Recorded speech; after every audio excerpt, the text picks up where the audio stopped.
Rolling.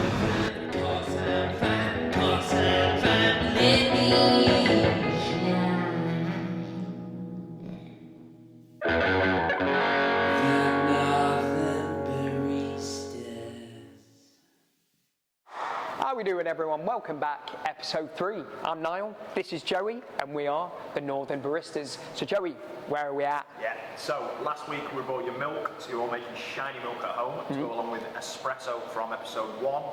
And today, it's the cherry on top. It's the Latte Art.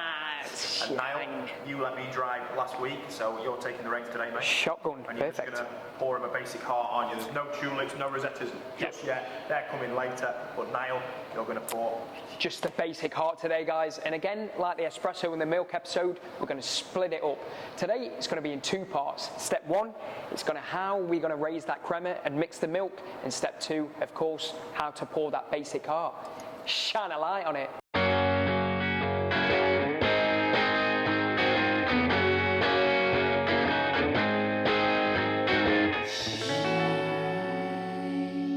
So I've got my cup tilted slightly towards the jug, and I'm starting to pour from a decent height. This is so the milk falls underneath the crema.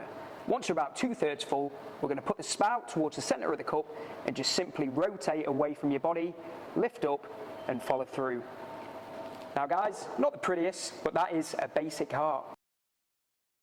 So guys, the basic heart, little recap, a few things to remember. So start your pour from a decent height, getting under the coffee and raising that crema. Once you're 3/4 of the way full, we're going to go in nice and close to the center of the cup, and we're just going to tilt the foam out as we're straightening the cup, lifting up and dragging through to create the heart knife. The perfect basic heart. Yeah. Guys, we hope you enjoyed the how-to series. We have got the tulip and the rosetta coming your way very, very soon. So yeah, keep remembering to like, subscribe, and of course, sharing the video. I've been Niall. This is Joey. We are the Northern Baristas. Shine a light on it, guys.